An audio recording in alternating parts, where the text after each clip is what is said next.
Sebelumnya, apakah share screen-nya kelihatan? Kelihatan, Kak. Kelihatan? Ya. Oke, baiklah. Di pertemuan pertama ini kita akan mempelajari tentang perkenalan web development. Jadi ini pengantar aja untuk besok-besok nih kita baru belajar HTML dan CSS-nya. Nah, apa sih website itu? Website adalah kumpulan halaman yang isinya informasi, bisa berupa gambar, teks, video, dan lain-lain. Dapat diakses dalam jaringan internet lewat komputer ataupun smartphone. Nah, selanjutnya apa itu web developer? Web developer itu adalah yang membuat situs websitenya itu sendiri.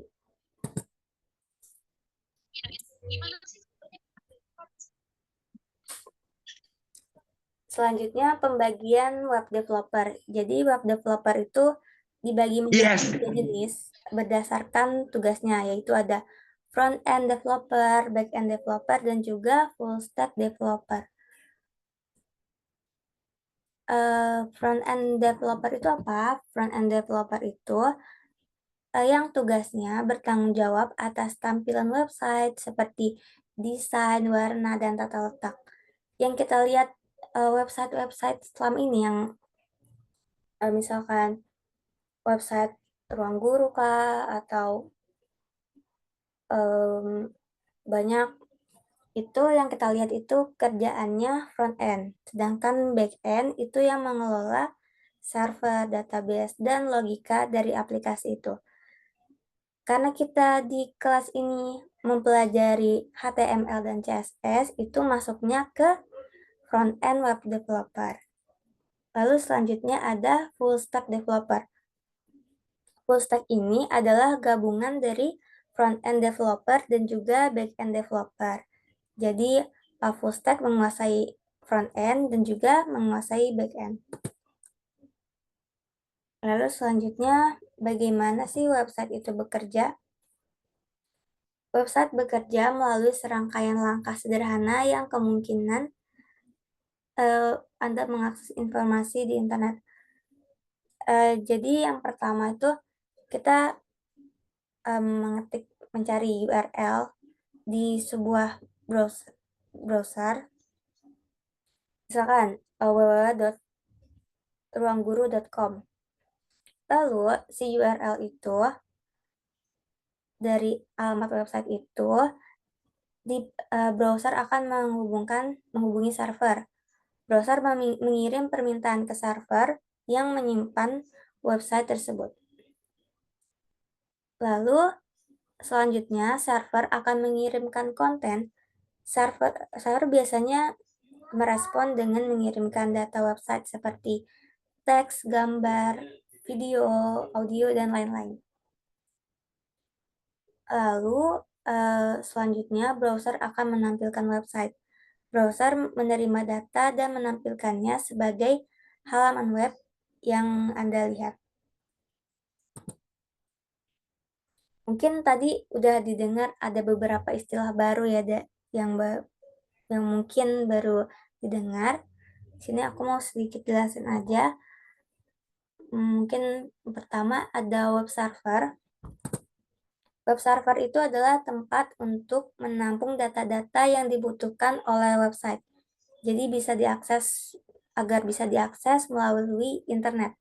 Data di sini bisa berupa file, gambar, email, aplikasi, program, script, dan database. Lalu selanjutnya ada yang namanya domain. Domain ini adalah nama unik yang diberikan untuk mengidentifikasi alamat atau IP address server komputer atau server di internet. Contohnya belajarcoding.com, getwithangel.com. Lalu selanjutnya ada hosting. Hosting adalah layanan yang digunakan untuk menyimpan file website agar bisa diakses di internet. Ada juga yang namanya bahasa pemrograman. Susunan karakter dan kata kunci yang dapat dikonversi ke dalam bahasa mesin sehingga dapat dijalankan oleh komputer. Lalu ini sama bahasa pemrograman tapi yang website. Bahasa pemrograman yang digunakan untuk membangun aplikasi berbasis website. Lalu selanjutnya web browser, mungkin kita di sini udah sering dengar ya kalau web browser. Web browser adalah aplikasi yang dipakai untuk menjelajahi internet atau mencari informasi dalam suatu halaman website.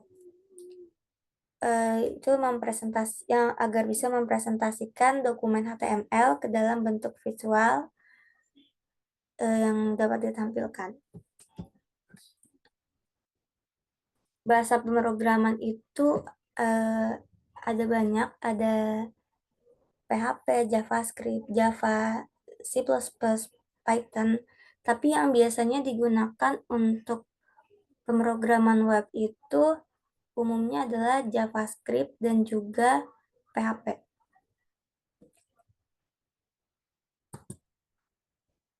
Selanjutnya, apa yang dibutuhkan untuk pembelajaran kita kali ini? Yang pertama ada komputer atau laptop. Yang kedua adalah Code Editor. Kita menggunakan Visual Studio Code.